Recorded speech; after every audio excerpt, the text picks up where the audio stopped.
Nous ne sommes pas conservateurs, car il n'y a plus rien à conserver. Nous ne prédisons pas l'effondrement qui vient, l'effondrement est déjà arrivé, l'effondrement est permanent. Nous sommes les enfants du troisième millénaire, nos dieux sont morts, nos nations sont disloquées, nos communautés dissoutes. Nous n'attendons plus l'homme providentiel, et aucune solution miracle ne sortira des élections. Héritiers d'une nature meurtrie qui n'en finit plus de mourir. Nous sommes au milieu des ruines, conscients d'entrer dans un nouvel âge sombre, mais bas les couilles de la dépression, le monde de demain sera le nôtre, et ce soir, Fréquence Soleil Vert fait sa première émission. Votre serviteur Ravage est aux commandes, accompagné de Abou Fajar, Bonsoir. Charvet, Bonsoir. Flanders Bonsoir. et Toulouse. Bonsoir. Alors en deux mots les gars, qui sommes-nous et qu'est-ce qu'on veut? Alors, on veut des petits culs. Et non, surtout, on est les héritiers de Fréquence Orage d'Acier que vous avez écouté pendant quelques années. Nous avons décidé de lancer une nouvelle mouture de cette formidable émission de radio qui a commencé maintenant il y a 3 ans. Et nous avons choisi comme nom Fréquence Soleil Vert. Pourquoi Soleil Vert? Parce que nous sommes convaincus qu'aujourd'hui, il n'y a plus rien à conserver du monde ancien. Nous sommes au milieu d'un champ de lave, même plus au milieu d'un champ de ruines. Il n'y a plus rien à conserver. Et que définitivement, nous ne sommes pas conservateurs. Parce que pour conserver, il faut avoir quelque chose à conserver. Le monde moderne a triomphé. Malheureusement, nous devons chevaucher le tigre. Et pour chevaucher le tigre, rien de mieux que le soleil vert. Alors comme a dit le camarade Charvet, nous voulons des petits culs, de sains petits culs, beaucoup de sains petits culs, si possible. Mais surtout, ce que nous voulons, c'est être et durer. Principalement, l'effondrement ne vient pas. Malheureusement les gars, il est déjà là. Faut faire avec, faut avancer, et notre principal acte de résistance sera et est d'être et de durer. De durer jusqu'à la fin, de durer jusqu'à ce que les traîtres, tous les autres meurent de leur sale mort, et nous on sera là, après, comme des révolutionnaires qui sortiront de leur cave, ou des félouses qui sortiront de leur cage du sable. Pour cela, j'ai... Camarade, d'ailleurs c'est toi Ravage qui m'a mis cette image-là en tête. C'est l'image d'Aîné qui pour moi correspond à ce que nous voulons faire, correspond au principe de notre radio Soleil Vert. C'est-à-dire que Aîné, il est en face de sa cité. Elle est en flammes, tout est perdu, les Grecs déferlent de partout. Il sait que sa femme va mourir, que ses enfants vont mourir d'une manière atroce, violée, jetée, etc. Comme ça peut se passer ici, comme on le redoutons aujourd'hui, nous, avec les cités, etc. Tout est en train d'exploser. Aîné, un peu comme nous, grand chevalier, comme Orage d'Acier, le mec qui sort des tranchées, baïonnette au canon. Ce qu'il veut faire, c'est avoir une belle mort, c'est mourir, pour prendre le plus possible de ses ennemis. Sauf qu'il y a quelque chose de beaucoup plus dur à accepter, mais de beaucoup plus intéressant, et il a fondé Rome après, c'est être et durer. Il a dit, Balek, je prends mon père sur mon dos, je prends mon fils sur mon bras, c'est déshonorant, je laisse mes frères mourir, etc., mais je baisse la tête. Il n'avait pas lu Mao, mais il a dit, je vais être comme un poisson dans l'eau parmi tout ce peuple ingrat, et je pars jusqu'à fonder la ville éternelle. Et selon nous, camarades, je pense que c'est ce que nous devons faire. Alors on se retrouve en effet avec certains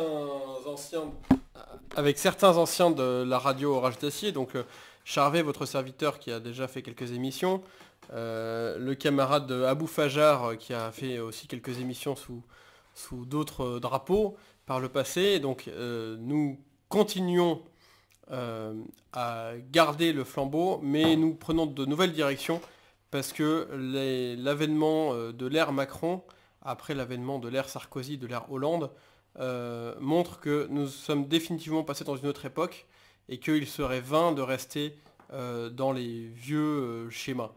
Nous sommes définitivement dans le 21e siècle, nous sommes définitivement dans le 3e millénaire, et c'est ainsi que nous devons avancer vers de nouveaux horizons. Et si je peux rajouter, le camarade Abou Fajar écrit dans le journal L'Étincelle, qui porte aussi le même message. Oui, et c'est vrai qu'il y avait aussi une image que le camarade Flanders m'a plus ou moins désigné tout à l'heure, c'est effectivement l'image du radeau. C'est on fait avec les restes, parce qu'il ne nous reste pas grand-chose, on prend ce qu'on a et on avance comme on peut effectivement dans une sorte d'océan de lave, et aussi un peu un rapport tolkienien, on est un peu une sorte on se balade dans la montagne du destin comme on peut pour se débrouiller. Et c'est vrai que il faut le comprendre, le 21e siècle, ça y est, on le prend dans la gueule, on l'avait pas encore vu. Les débuts de siècle, ça prend toujours un peu de temps à arriver. En 1910, on était un peu au 19e, etc. Bah là, c'est pareil.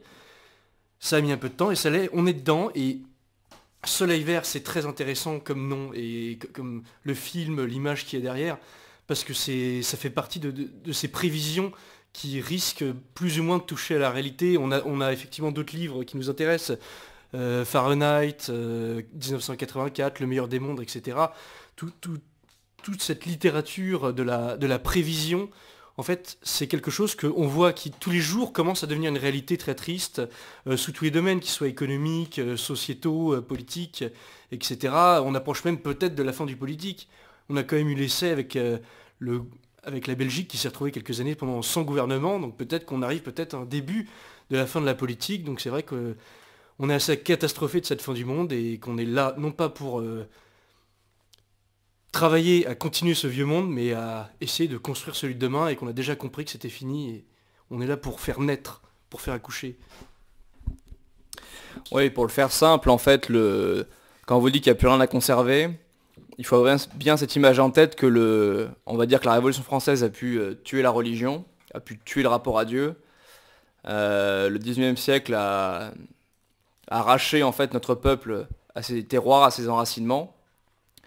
Au XXe siècle, on s'est déchiré pour des guerres idéologiques, qui à l'extrême gauche, qui à l'extrême droite, qui ultralibéral, etc.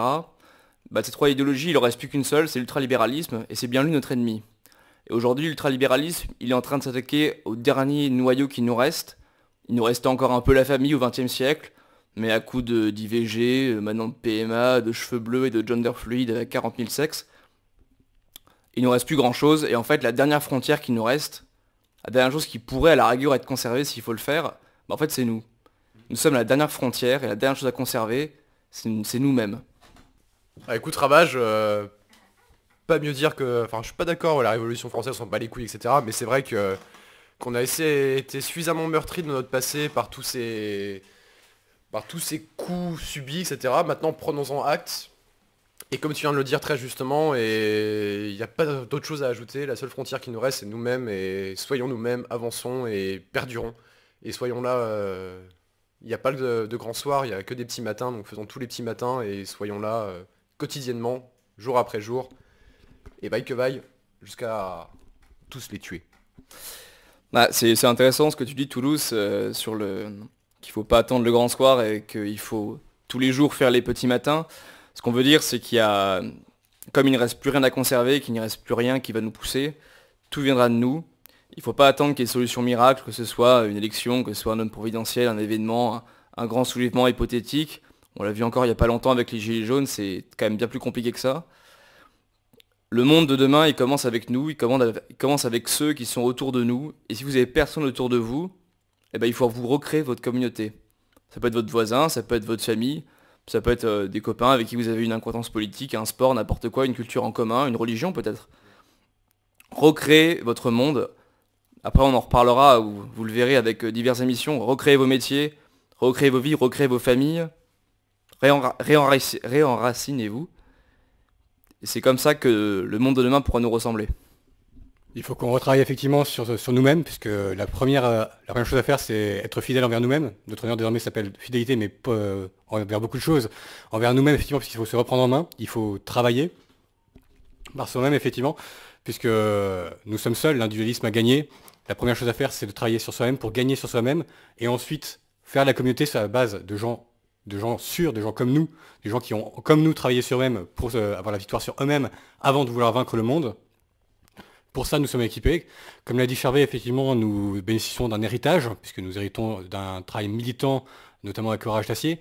Nous avons également un héritage civilisationnel qui nous pousse en avant, effectivement, puisque Rome, effectivement, ne s'est pas bâti en un jour. Rome est bâti sur des ruines, et sur les ruines de Rome s'est bâti l'Occident. Aujourd'hui, c'est à nous de bâtir le nouveau monde. C'est pour ça qu'en introduction, on vous parlait de ce fameux âge sombre dans lequel on va entrer. Et l'âge sombre, c'était l'âge qui était postérieur à l'effondrement de l'Empire romain. La plupart des Occidentaux, des Européens, voyaient leur empire qui avait plusieurs centaines d'années qui s'effondrait en quelques décennies. C'était un chamboulement qu'on ne peut même pas imaginer. Et en fait, on est en train de vivre à des échelons très différents, un effondrement similaire. Ce qu'il faut bien comprendre, c'est que ceux qui ont tenu après l'effondrement, c'était notamment des petits royaumes barbares, mais aussi les abbayes, ceux qui ont réussi à s'enfermer dans des murs très épais, dans lesquels ils ont mis des mecs costauds, avec un esprit bien formé, avec tout le savoir qui pouvait rester des temps anciens, des temps antiques, le savoir grec, la philosophie grecque, et tous les savoirs, le savoir-vivre et le savoir-être romain. Et c'est grâce à ces abbayes qui se sont enfermées, qui ont réussi à résister à toute la déliquescence qui attaquait l'Occident, qu'après l'âge médiéval et la renaissance de l'Occident a pu avoir lieu. Abou Fajar? Oui, c'est vrai que effectivement on a déjà vu des effondrements, on n'est pas au premier, donc il n'y a pas de quoi avoir peur, je pense. Il n'y a pas de quoi paniquer, il ne faut pas commencer à être un collapsologue idiot, à acheter des centaines de litres d'eau, etc. Il faut voir ce que justement, parce que c'est une opportunité aussi. C'est-à-dire comment dire, l'élite romaine a vu ça aussi comme une opportunité. Elle n'est pas disparue du jour au lendemain. Par exemple, on parlait justement des royaumes. Tu parlais, excuse-moi, des royaumes barbares, mon cher Ravage. Et effectivement, ça c'est super parce que ces gens-là, ils sont pas arrivés d'un seul coup comme ça. C'était des gens qui étaient enfants de Rome. Clovis, c'était pas un mec tout poilu avec une hache qui hurlait des trucs dans une espèce de langue incompréhensible. C'était un mec qui avait reçu une culture romaine et qui travaillait avec les Romains, et son père travaillait avec les Romains, ses ancêtres travaillaient avec les Romains.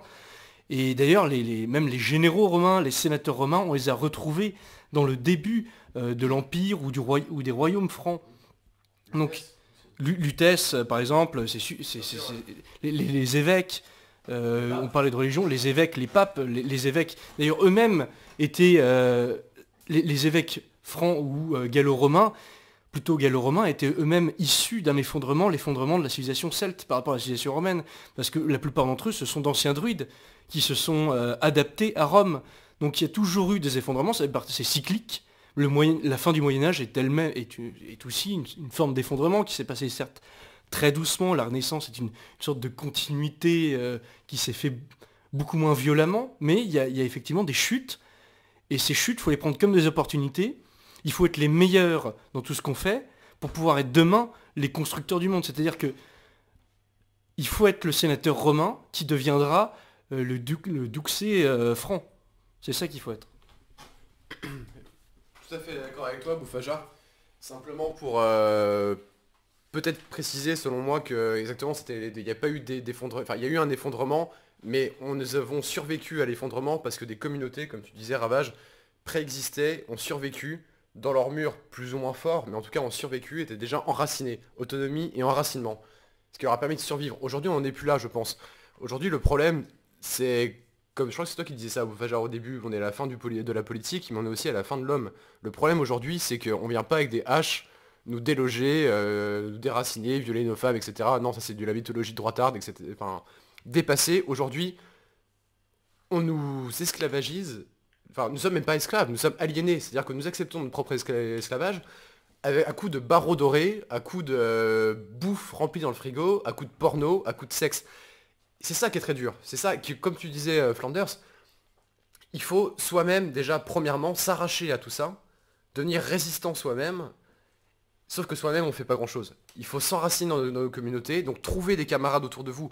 Ça existe. Trouver des camarades qui sont pas forcément politisés, mais avec qui vous pouvez avoir un mode de vie sain, créer de belles choses, créer des choses profondes, que vous soyez en Normandie ou en Corse ou au fin fond de la Picardie ou n'importe où, même dans des grandes villes comme nous là ce soir dans la Babylone de Paris. Vous avez le moyen de résister, résistez à ces barreaux dorés, dites non quotidiennement, dites non surtout à vous-même et allez voir des camarades, enracinez-vous, créez des nouvelles communautés. Car tout est à créer je pense aujourd'hui. N'est-ce pas Charvet? Évidemment, et puis camarades qui nous écoutent ce soir, même si tu tombes, le plus dur ce n'est pas de tomber, c'est de ne pas se relever. Donc relève-toi toujours, évidemment nous sommes tous contaminés par ce monde moderne, nous sommes tous victimes de la technique, nous sommes tous victimes de la malbouffe, nous sommes tous victimes de même un certain individualisme. On ne peut pas s'extraire intégralement du monde dans lequel nous vivons.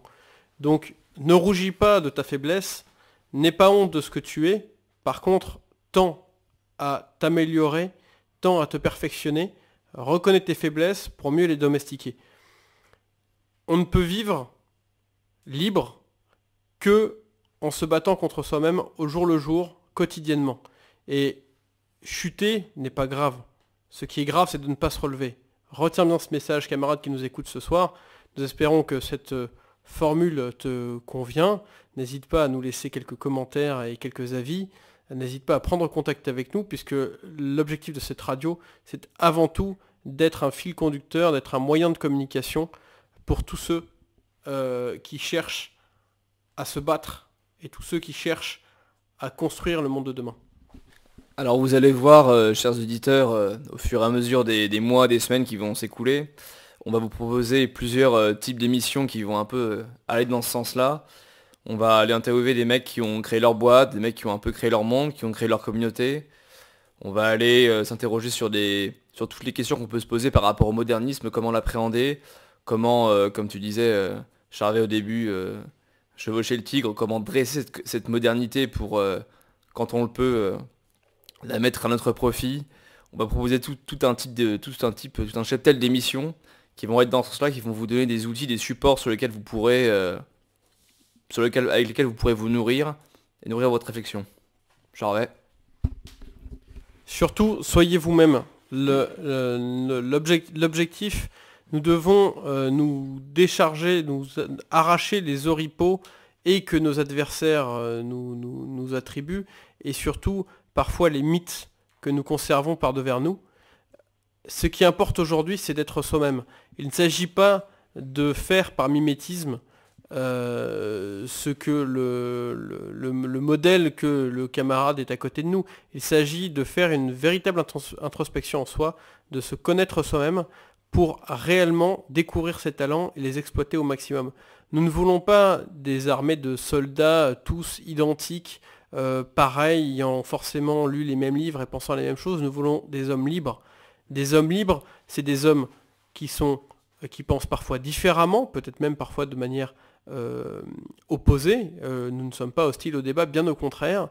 Nous ne voulons pas des hommes faits du même moule, nous voulons des hommes qui soient tous différents. Et le meilleur moyen de combattre la modernité, c'est justement d'être dans cette différence, de cultiver notre différence, de cultiver vos talents, que ce soit des talents littéraires, que ce soit des talents musicaux, que ce soit des talents artistiques ou même professionnels.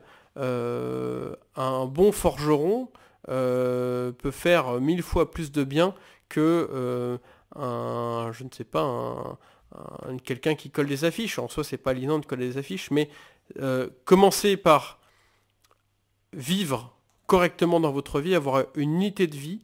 Ne faites pas des métiers idiots. Ne vous voilez pas la face. Ne rasez pas les murs. Soyez vous-même. Assumez-vous. Acceptez-vous tel que vous êtes. Améliorez-vous, évidemment. Ne sombrez pas dans la médiocrité. Ne vous satisfaisez pas. Ne soyez pas satisfait de votre médiocrité. Mais, encore une fois, vivez en homme libre et émancipez-vous de tous les carcans que l'on veut vous imposer, quel qu'il soit.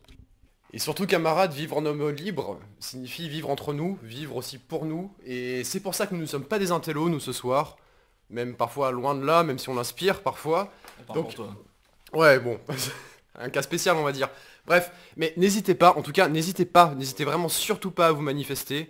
N'hésitez pas à nous faire des retours, n'hésitez pas à proposer des thèmes, à dire ce que vous aimez, ce que vous aimez pas, ce que vous voulez entendre, ce que vous voulez, enfin, et même ce que vous faites vous dans la vie au quotidien. Peut-être qu'on n'en parlera peut-être pas dans cette antenne, mais en tout cas on pourra se rencontrer en vrai, se serrer la main et continuer la résistance ensemble, en découvrant d'autres camarades dans tous les coins de la France, même à l'étranger, pourquoi pas partout. Et donc, nous sommes ensemble la résistance, nous devons créer le monde de demain. Mais un monde qui s'enracine de notre passé. Celui d'avant le libéralisme, celui d'avant le monde libéral, du mondialisme et de la social-démocratie. Tout est à nous, ne l'oublie pas.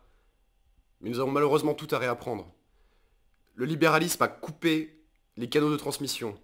Communauté, famille, métier, jusqu'à la paysannerie. C'est pourquoi du foyer à l'artisanat, en passant même par faire une omelette, nous ne savons plus rien faire. Car si peu nous a été transmis. C'est pourquoi il faut tout réapprendre, ce qui passe par retrouver notre héritage. Car nous avons un héritage, camarades. Il est avant tout culturel, surtout notre si beau pays qu'est la France. Mais ce soir, camarades qui êtes présents aussi, nous avons aussi un héritage militant. On n'est pas là par hasard, nous ne sommes pas là par hasard, c'est parce que des choses nous ont été transmises. En dépit de cet effondrement du monde moderne, grâce au travail d'Orage d'Acier, grâce au travail de nos anciens, grâce aux cercles de conférences, grâce aussi aux discussions que nous avons entre nous, et tous ces petits matins où nous essayons de refaire, de recréer les communautés. Mais cet héritage qui est culturel, qui bafouille un petit peu parce que rien ne nous a été transmis, nous devons le matérialiser aujourd'hui. Le matérialiser, c'est-à-dire dans nos familles, au quotidien, dans nos communautés, paroisses, métiers, voisinage même. Et en apprenant, en se réappropriant notre héritage, notre passé, c'est-à-dire en apprenant à faire à manger, en apprenant à parler, à lire, à danser même. Des bals folk, ça existe, il y en a partout. Nous sommes ainsi le maillon de la chaîne civilisationnelle. Et nous devons forger le prochain. Que notre mot d'ordre soit transmission. Alors camarade, toi notre frère qui nous écoute, peut-être qu'avec cette petite introduction tu es un peu dépressif, un peu encore plus abattu. Mais c'est pas le but. Sois heureux camarade. Kiffe la vie. Parce que demain ça va être encore plus dur. On t'a dit qu'il n'y avait rien à conserver, mais c'est parce que demain tout est à faire. Et n'oublie pas, si tu écoutes ce message, c'est que tu es de la résistance.